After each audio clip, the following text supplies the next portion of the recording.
You're listening to the Spark Radio Network, Internet radio like you've never heard before. Innovation, creativity, and imagination are all said to begin with a spark. So fasten your seatbelt and take the ride of your life and listen for the spark.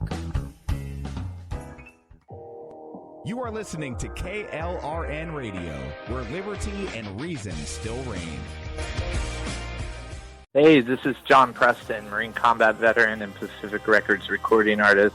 Just reaching out to have you check out our new album, Battle Cry, Songs of America's Heroes, an album featuring phenomenal other combat veteran artists like Scott Brown of the Scooter Brown Band, Ryan Weaver, Rowdy Johnson, just an incredible mix of people. This is all veterans telling our stories and our lives, and we're giving 100% of our proceeds to the Valkyrie Initiative to help veterans and first responders integrate back into society. I myself have battled with post-traumatic stress for many years and lost my own brother, a Marine Corps veteran, to suicide. I ask that you step with us and make this happen. We are in pre-order right now and release on March 17th. Go to iTunes, go to Amazon, buy. We plan on making the charts and making it at a very high level, and your support right now makes a difference. This is the release of my new song, Superman Falls, which is actually about the loss of my own brother, which happened last year, and I would love for everyone to check it out, to listen, and hopefully it'll make a difference in many lives. If you're 85 or younger, would you like peace of mind and comfort for your family? We're Final Expense Direct with an urgent message for you. The average funeral today costs over $8,000,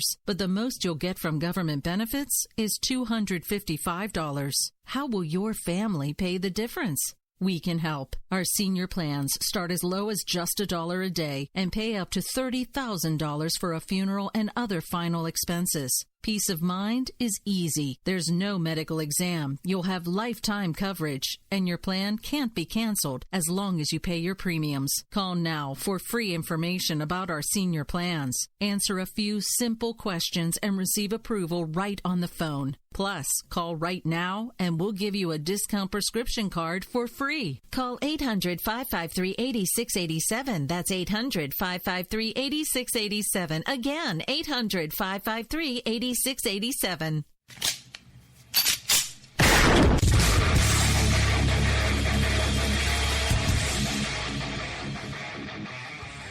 This is Slickery Trigger for Rebel Road Tactical. With proper care and feeding, your pistol will be ready when you need it. There to save your life. Shouldn't your gear be that good? Whether you need a holster for comfortable everyday carry or a tough-as-nails holster for your next training course, Rebel Road Tactical has what you need. Check us out on the web at rebelroadtactical.com.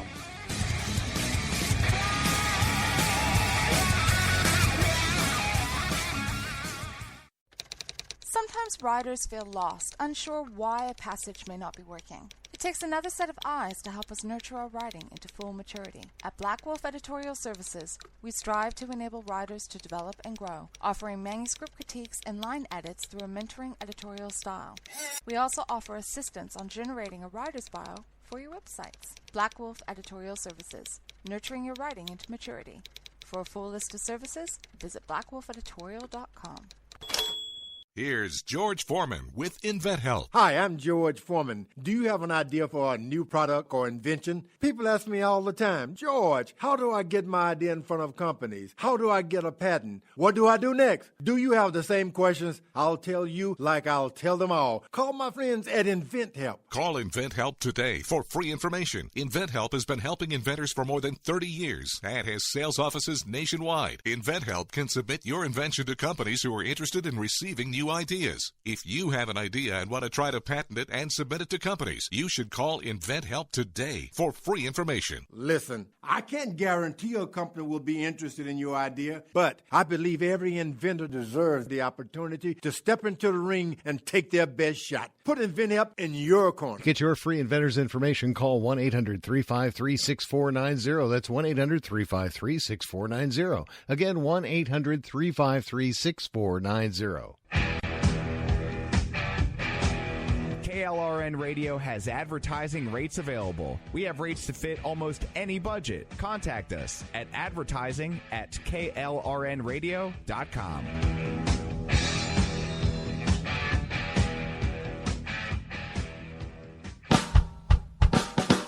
You're listening to the Spark Radio Network, Internet radio like you've never heard before. Innovation, creativity, and imagination are all said to begin with a spark.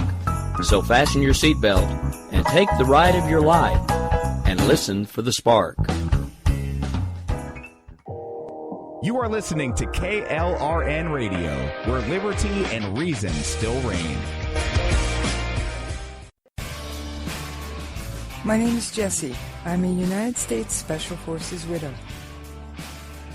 This gives me a unique perspective on the world around us. If you're willing to listen, I'll tell you how I see it, and I won't pull any punches. This is my POV, which stands for point of view.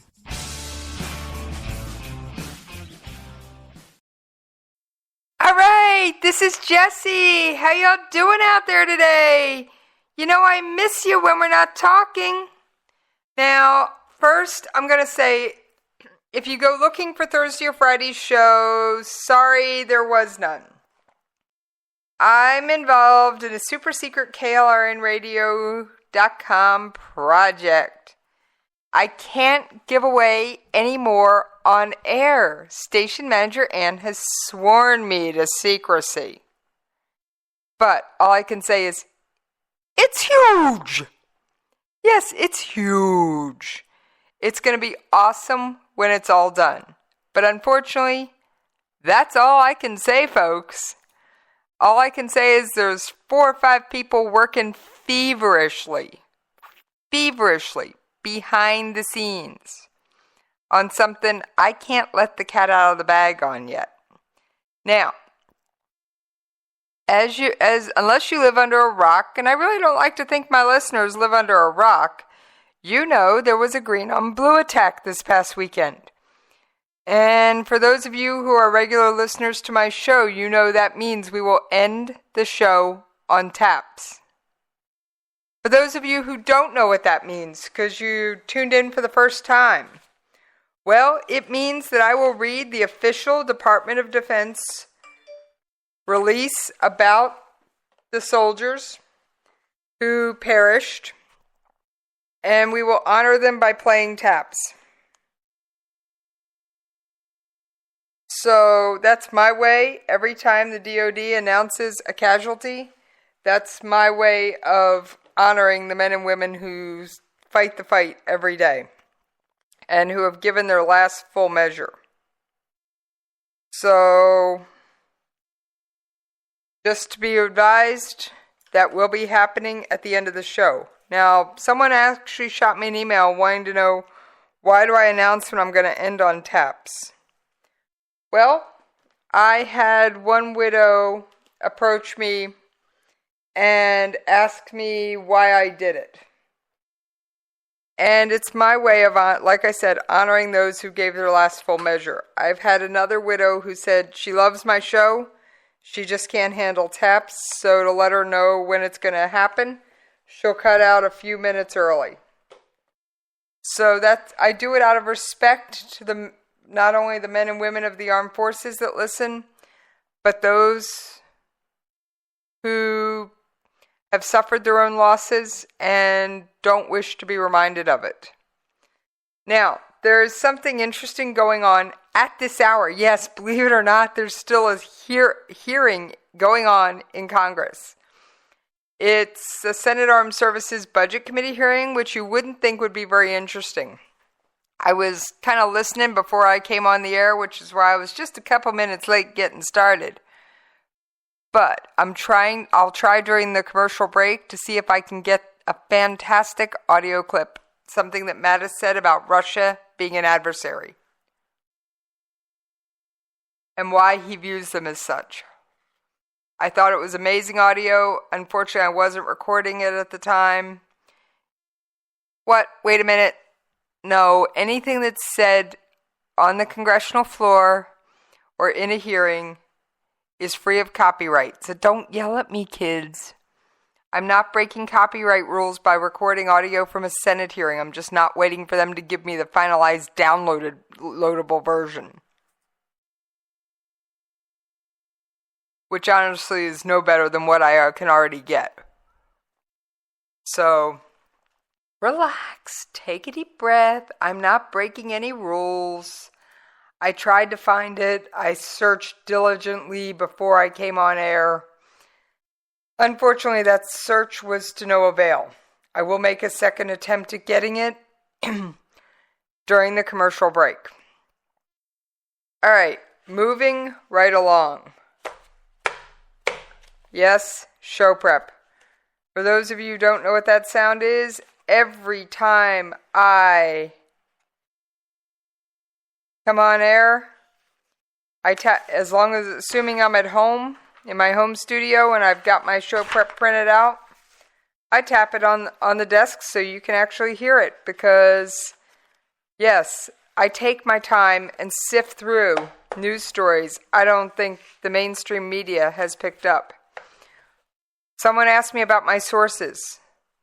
Well, I scour multiple news sources. I go through no fewer than 30 before every show. They're U.S.-based, they're not U.S.-based. They are sometimes friendly to the U.S., or occasionally I will pull a Press TV article, which Press TV is the mouth organ of Iran. Mouth organ? News outlet, sponsored by Iran.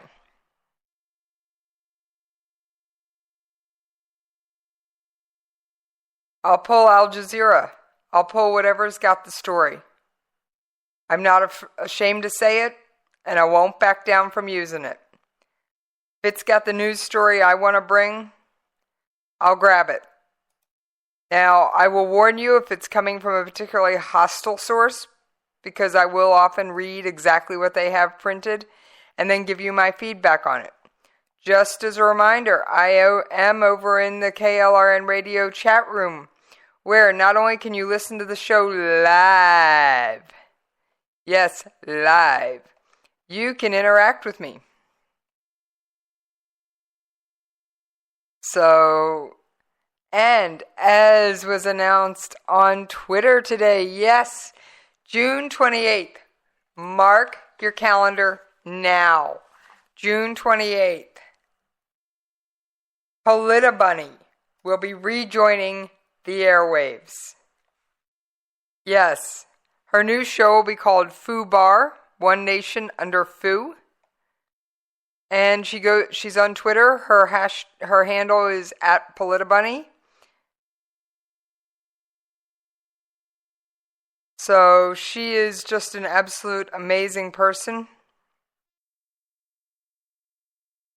And I can't wait to get to hear her live. I've listened to some of the archive stuff. She did a fantastic job when she had her show before as part of Politainment.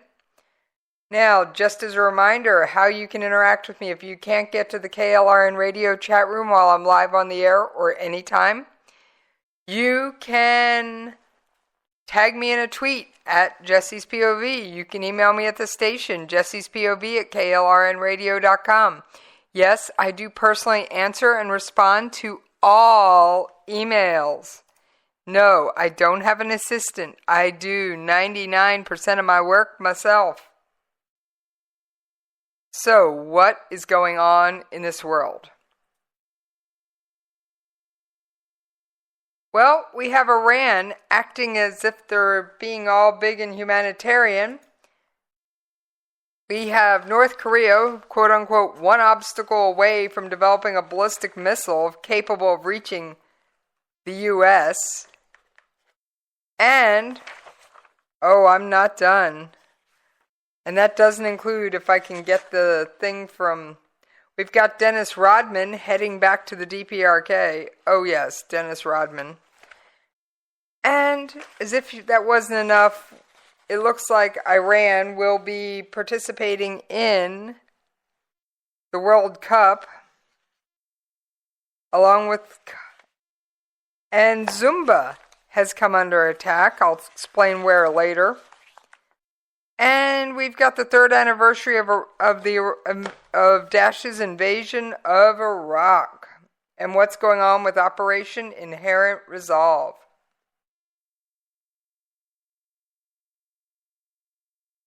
So, that sounds like there's a lot, as always. And we've got Hamas. Yes, Hamas has not stopped or rested. And then we've got some stuff from Myanmar. And believe it or not, more radiation from Japan.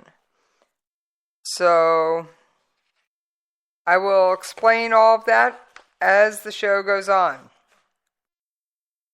Let's start with my favorite friend, Quackers. And for any of you new to the show, that is, Quackers refers to Kim Jong-un. Yes, the lovely North Korean dictator. Insert sarcasm there, please. All right. North Korea is just one obstacle away from developing a ballistic missile capable of reaching the United States.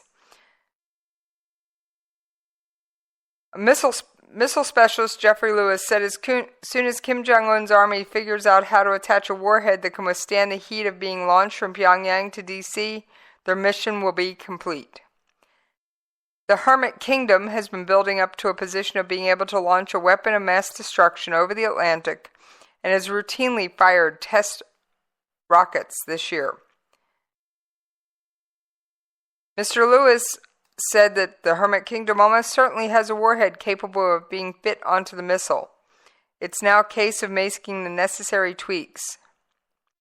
The major question now is not whether the warhead is small enough to mount on an ICBM, but whether it's rugged enough to survive the shock, vibration, and extreme temperatures that a nuclear warhead would experience on an intercontinental trajectory, which would be shot into space and then re-enter the Earth's atmosphere. A month ago, North Korea marked a significant step towards the regime's attempt at producing an ICBM capable of reaching the U.S. mainland. It conducted a test. Now, if you remember, it shot something resembling an ICBM at a really steep launch angle. It reached 1,242 miles up into the atmosphere. So that means had the International Space Station been traveling there, it would have gone over the International Space Station. Now, had that been launched at a standard missile trajectory, it would have traveled 2,500 miles into the Pacific Ocean. Now, it only traveled 434 miles because of the angle of its launch. That's the only thing. The angle Quackers launched it at was the only thing that stopped it from traveling further.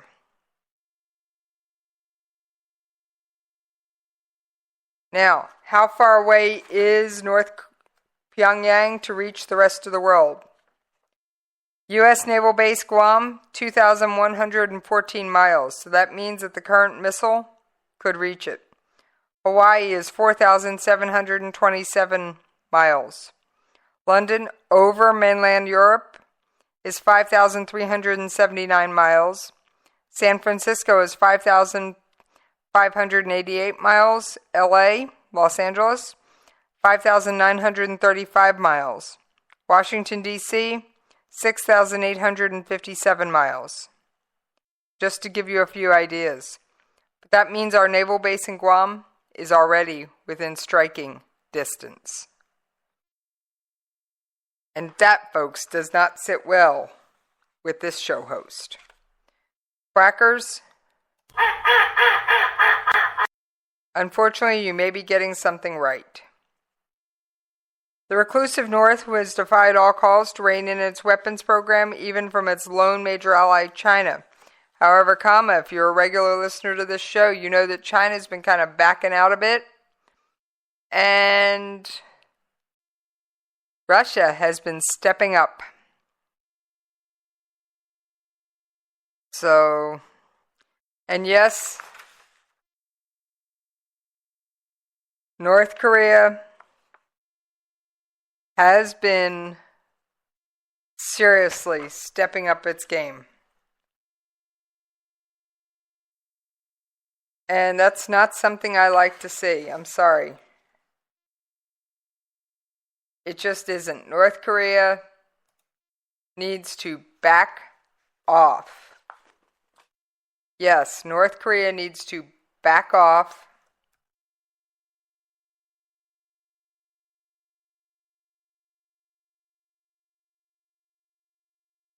Now,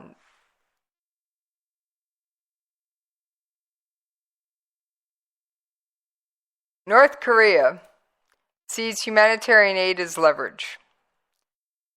Yes, it sees humanitarian aid as leverage. So far, North Korea has rejected South Korea President Moon Jae-in's offer of unconditional humanitarian aid and cooperation.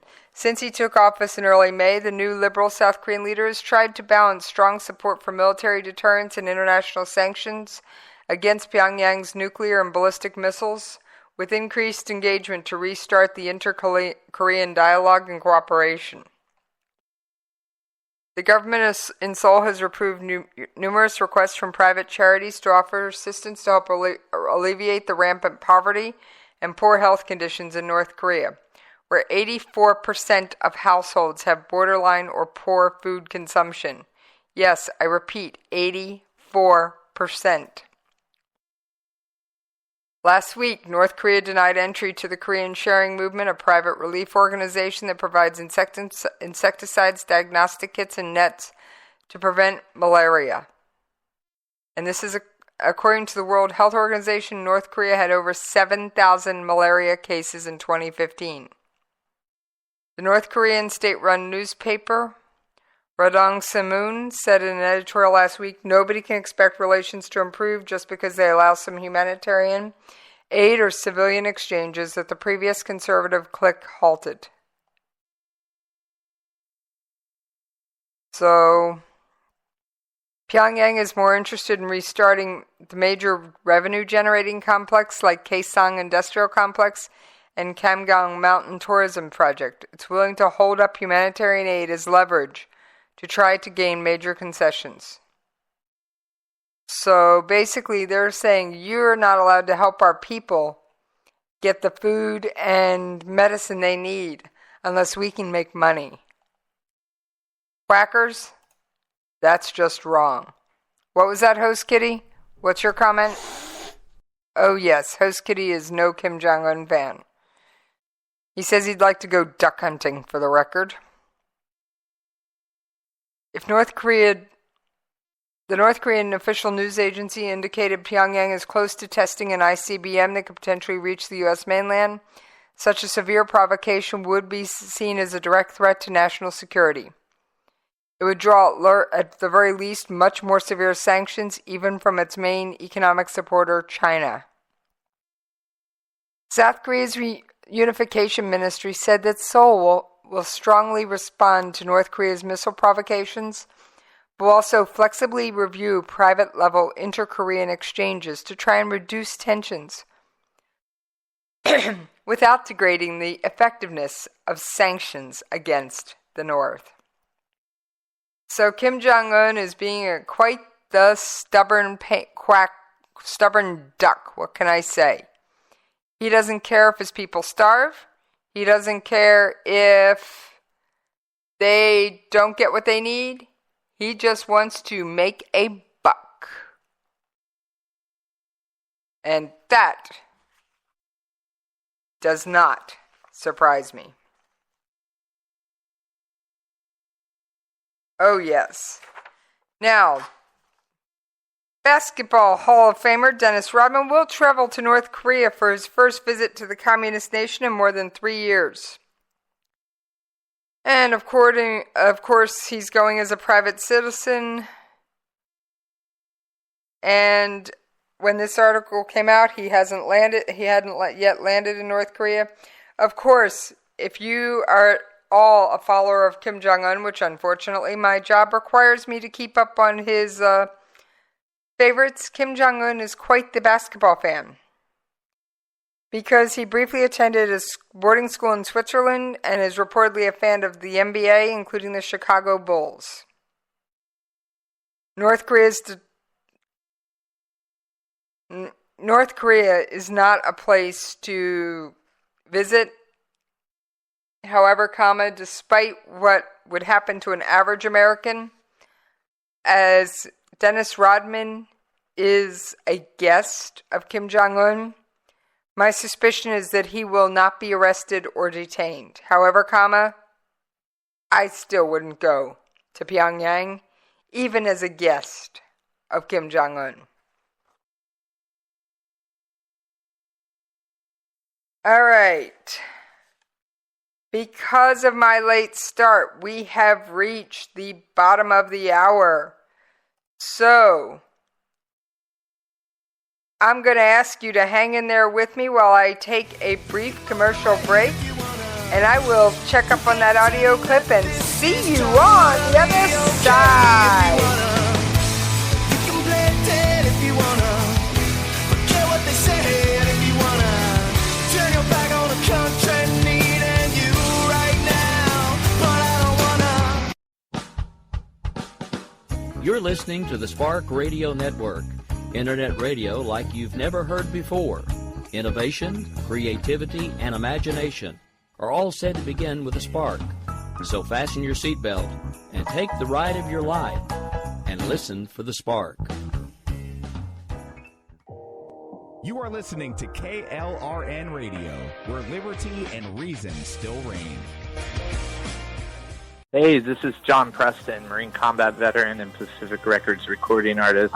Just reaching out to have you check out our new album, Battle Cry, Songs of America's Heroes, an album featuring phenomenal other combat veteran artists like Scott Brown of the Scooter Brown Band, Ryan Weaver, Rowdy Johnson, just an incredible mix of people. This is all veterans telling our stories and our lives, and we're giving 100% of our proceeds to the Valkyrie Initiative to help veterans and first responders integrate back into society. I myself have battled with post-traumatic stress for many years and lost my own brother, a Marine Corps veteran, to suicide. I ask that you step with us and make this happen. We are in pre-order right now and release on March 17th. Go to iTunes, go to Amazon, buy. We plan on making the charts and making it at a very high level, and your support right now makes a difference. This is the release of my new song, Superman Falls, which is actually about the loss of my own brother, which happened last year, and I would love for everyone to check it out, to listen, and hopefully it'll make a difference in many lives. If you're 85 or younger, would you like peace of mind and comfort for your family? We're Final Expense Direct with an urgent message for you. The average funeral today costs over $8,000, but the most you'll get from government benefits is $255. How will your family pay the difference?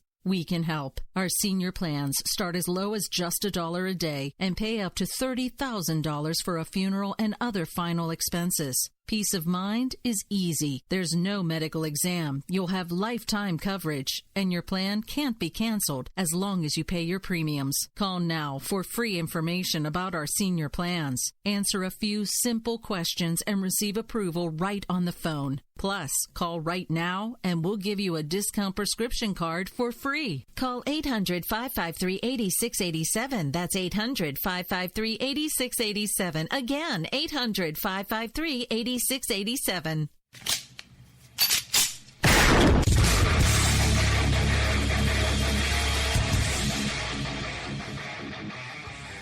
This is Slickery Trigger for Rebel Road Tactical. With proper care and feeding, your pistol will be ready when you need it, there to save your life. Shouldn't your gear be that good? Whether you need a holster for comfortable everyday carry or a tough-as-nails holster for your next training course, Rebel Road Tactical has what you need. Check us out on the web at rebelroadtactical.com.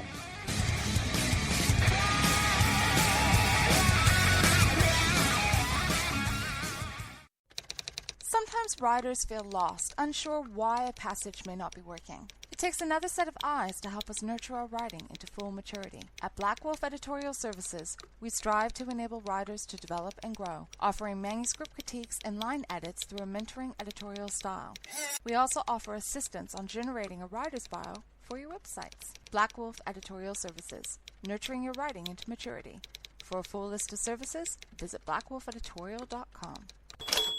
Here's George Foreman with InventHelp. Hi, I'm George Foreman. Do you have an idea for a new product or invention? People ask me all the time, George, how do I get my idea in front of companies? How do I get a patent? What do I do next? Do you have the same questions? I'll tell you like I'll tell them all. Call my friends at InventHelp. Call InventHelp today for free information. InventHelp has been helping inventors for more than 30 years and has sales offices nationwide. InventHelp can submit your invention to companies who are interested in receiving new ideas. If you have an idea and want to try to patent it and submit it to companies, you should call InventHelp today for free information. Listen, I can't guarantee a company will be interested in your idea, but I believe every inventor deserves the opportunity to step into the ring and take their best shot. Put InventHelp in your corner. To get your free inventor's information, call 1-800-353-6490. That's 1-800-353-6490. Again, 1-800-353-6490. KLRN Radio has advertising rates available. We have rates to fit almost any budget. Contact us at advertising@klrnradio.com.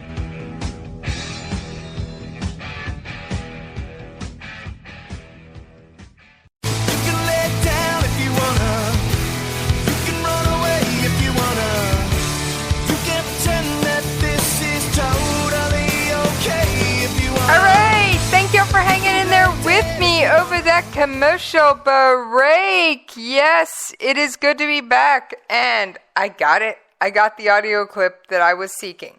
Now, it's not the only audio clip I have, because we haven't covered Operation Inherent Resolve. But since I teased this one in the beginning, this is a budget hearing, and these are the kinds of things I find fascinating when they come up. I believe that Russia is our adversary. I think we have an adversarial relationship with Russia, a competitive adversarial relationship. Yes, Congresswoman.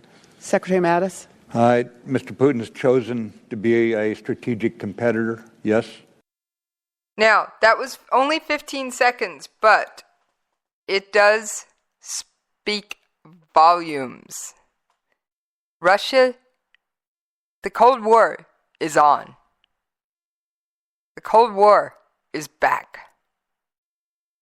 There is no more cozy, snuggle, let's all play nice. Now, just as a reminder, I am in the chat room over on KLRNRadio.com. And you can always tag me in a tweet at Jesse's POV. And just as a reminder, stay tuned right here to KLRNRadio.com, because hot on my heels is the Stafford Voice. So, let's get back to all the stuff I was working on.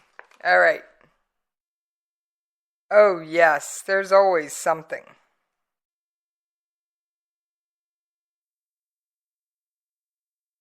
There is always something. All right, Operation Inherent Resolve, just so we can get through it. Let me make sure I've got all this pulled up. Yes. All right, the battle for Mosel. This is from the latest Operation Inherent Resolve press conference. This week in Mosul, Iraqi security forces continued to push forward from the west and northwest portions of the forward line of troops, keeping pressure on ISIS. As expected, the tight confines of the remaining neighborhoods, the well-defended urban canyons, have proven to be very difficult to liberate. The ISF are methodically clearing ISIS street by street, house by house, and room by room. The ISF have remained focused on the safety of civilians as they clear ISIS-held areas, moving them out of danger as much as possible. Meanwhile, ISIS reverts to brutalizing and murdering fleeing civilians, as your journalist colleagues have sadly but importantly documented. Oh yeah, Daesh just isn't satisfied with hanging on to their fighters. They want to keep all the civilians tucked away in place as well, because, well, if they have civilians, will we drop bombs on them? You know we will. Oh, you know we will. However, these guys are brutal. On Tuesday, the United Nations reported that 163 bodies of murdered Iraqi men, women, and children lay on the streets of Al-Shir neighborhood of western Mosul after being shot and killed by ISIS snipers while attempting to desperately flee to safety. All right, so you're trying to save yourself, save your family, save your friend, and, well, you're shot in the back. What was that, Host Kitty? Yeah, I don't like it either. This is what I want them to hear. All right, so what progress have we made? Moving west, the Popular Mobilization Forces under the Iraqi security forces successfully recaptured Baj and retook almost 1,000 square kilometers this week, liberating terrain and villages all the way to the Iraq-Syria border. Yep. We've cleared a path from Mosul to the Syrian border. Now, what about Raqqa? On June 6th, our partner force, the Syrian Democratic Forces, began their offensive to defeat ISIS in Raqqa. ISIS' de facto capital of their self-proclaimed caliphate has served as an important hub for recruiting, inspiring, financing, and planning external attacks. This week's attacks in London, Paris, Melbourne, and Tehran are further evidence of the danger this evil terrorist group poses, not only to the region, but to all nations. Way to go. Syrian Defense Forces, or Democratic Forces, way to go. Now, we got one more thing. How much of Raqqa do we have surrounded? I'll let the Department of Defense speak for itself. The SDF has moved to isolate the city of Raqqa with forces to the west, north, and east. To the south is the Euphrates River, and with bridges that cannot be used to cross, ISIS is limited to using watercraft to move into or out of Raqqa. Understanding this, the coalition conducted several strikes this week, destroying 20 boats attempting to shuttle ISIS fighters across the river. Yep. They went with boats and we got them. Now, there's a lot going on here. I don't, unfortunately, have time to unpack it all, but let's just say Dash's days are numbered. For those of you who are new to the show, Dash is just a name for ISIS or ISIL. It means the same thing, it just happens to be the Middle Eastern acronym they like the least. So, your show host will continue to call them Dash. Alright, remember those terror attacks in Iran? Oh yeah, Tehran had some terrorist attacks. Iranian authorities have arrested 7 people suspecting of helping militants involved in this week's attacks in the capital, Tehran.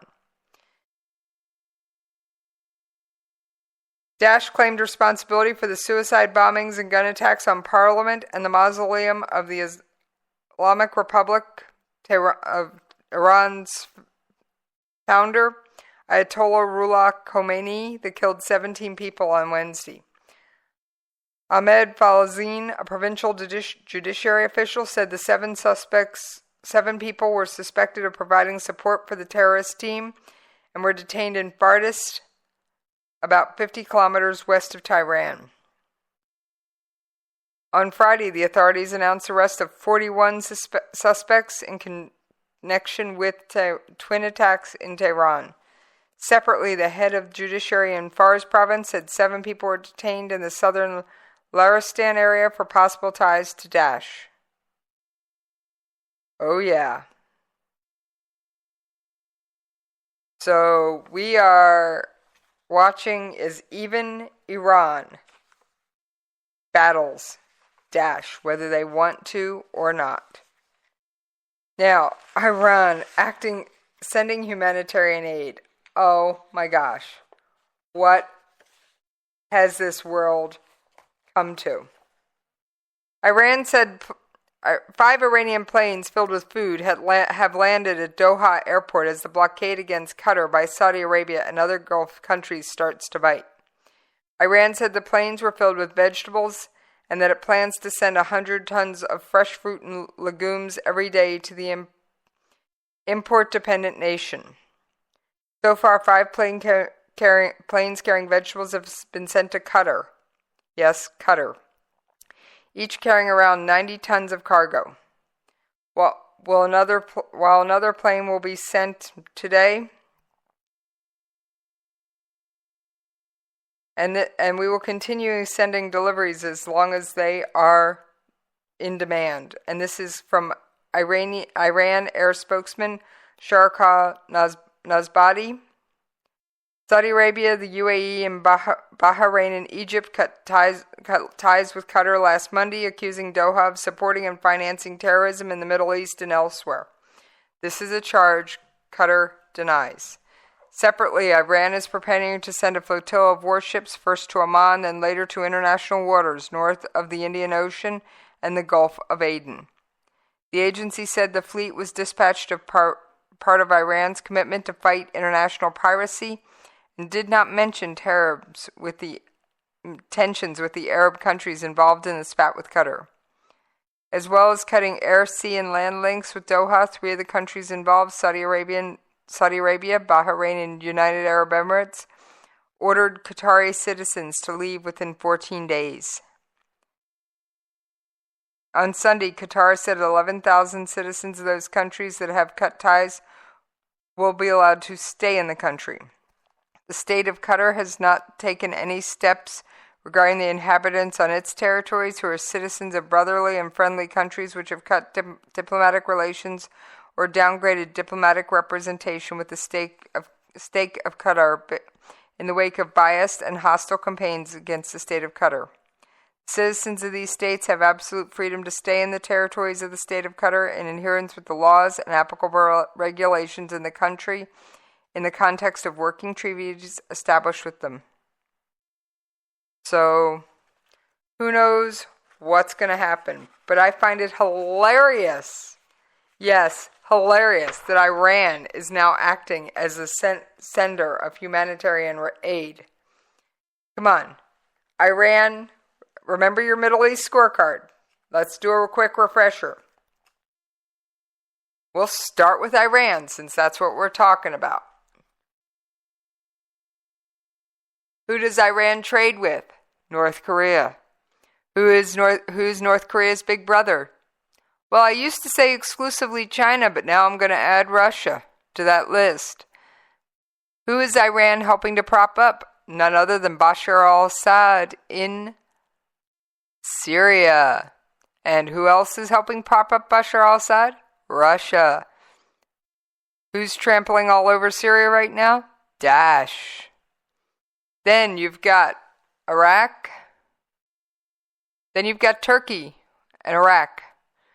We're definitely friends with Iraq. Turkey, well, I call them frenemies because some days they're with us and other days, well, they don't seem to be so friendly. Kurds, we like one half of the Kurds, the other half we classify as a terrorist group. And remember that, folks, the Kurds are planning a vote for independence. Yes, you may soon see a new fledgling country try to spread its wings.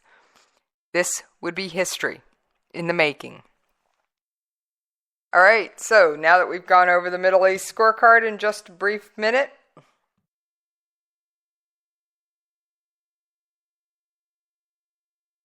let's talk about why these places have cut ties with Qatar and what's really going on.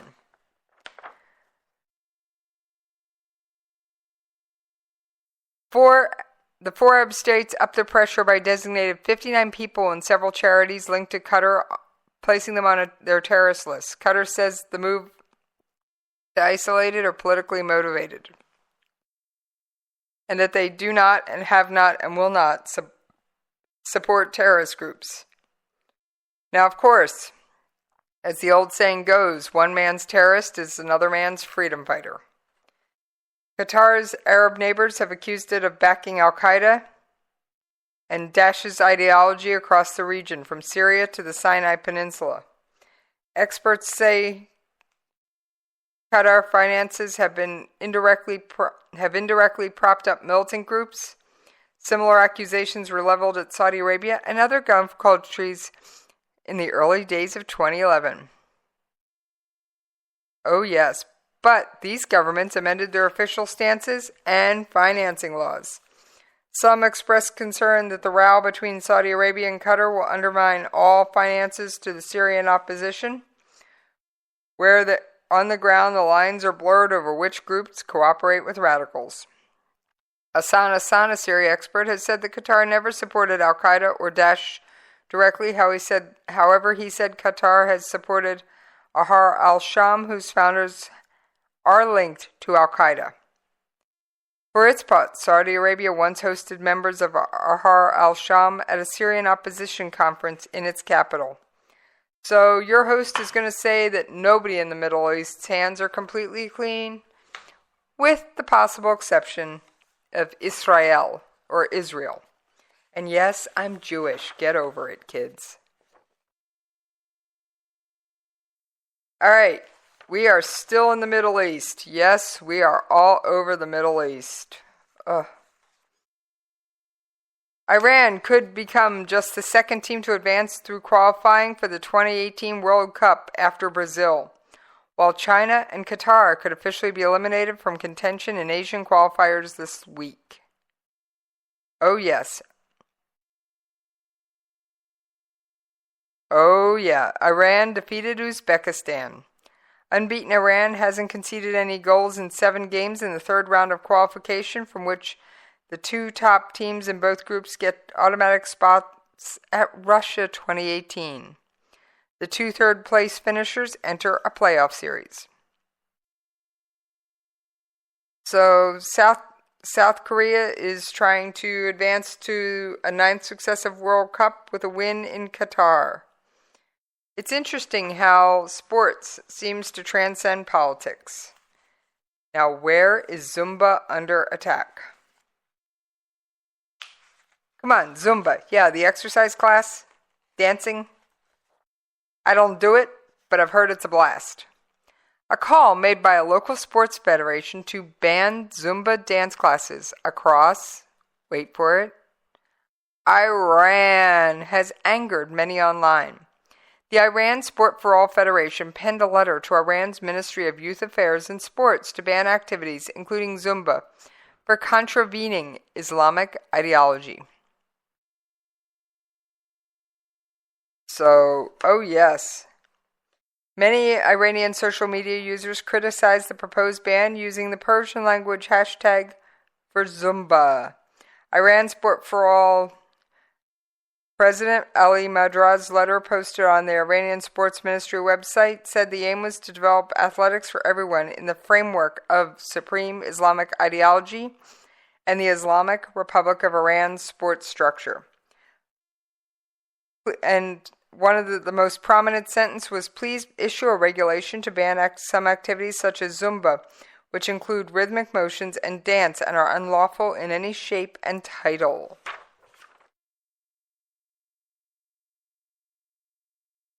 Now, one of the local sports clubs said, we've been teaching Zumba for 12 to 13 years. All right, if it hasn't been a problem for the last 12 years, why is it suddenly a problem, kids? Who knows? And if they ban it, we will continue our classes under a different name. Zumba is one of the most profitable activities, and the sports clubs cannot ignore it. And this is from a gym manager in Tehran who spoke on the condition of anonymity. Oh, yes. And just for those of you who are wondering what the kerfluffle is about, remember, women are not even allowed to attend men's sporting matches. They can only attend women's only events. Yes, women are truly second-class citizens in Iran. And as a side note, at the same time, on the other side of the world, thousands in Mexico City set a record for the world's largest Zumba dance fitness class. I guess Zumba's the thing. And of course, Iran's supreme leader, Ayatollah Ali Khamenei, blamed the United States for instability in the Middle East and said Washington's fight against Daesh was a lie. Really? He thinks our fight against Daesh is a lie. I got to get a sound effect for Iran, but he's just playing nuts and I don't have a good squirrel chittering. I think for tonight we will borrow Bashar al-Assad's chipmunk. Yeah, whew. The pragmatist president championed a nuclear deal with the United States and 5 other powers in 2015. Yes, now we have moved on to talking about Rouhani. But the deal has not led to normalization of ties between the two countries that Rouhani hoped for. Trump, of course, has frequently called the agreement one of the worst deals ever signed. Khomeini said Iran had no intention of normalizing ties with the United States. The American, quote unquote, the American government is against an independent Iran. They have problems with the existence of the Islamic Republic of Iran. Most of our problems with them cannot be resolved. Yeah, no kidding. Death to America, death to Israel, chanted weekly in your mosques. And you wonder why? You wonder why. Alright, I've got just a moment here. 5 workers at a Japanese nuclear facility that handles plutonium have been exposed to high levels of radiation after a bag containing highly radioactive material apparently broke during an equipment inspection. The incident occurred Tuesday at its Arai Research and Development facility for nuclear fuel study that uses highly toxic plutonium. The cause of the accident is under investigation. Oh yes. And the Nuclear Regulation Authority, Simchu Takai, blamed the work routine complacency as a possible cause. Regulators have started investigating possible violations of safety standards. And this site is known for having a poor safety record, a plutonium-burning fast breeder reactor and it oversees a plutonium-burning fast breeder reactor. Oh yeah. Japan's possession of large plutonium stockpiles from the country's struggling nuclear spent fuel recycling program has faced international criticism. Critics say Japan should stop extracting plutonium, which, for those of you who follow this, could be used to develop nuclear weapons. Alright, I'm looking for one thing and you all know what it is because, well, it's almost the bottom of the hour.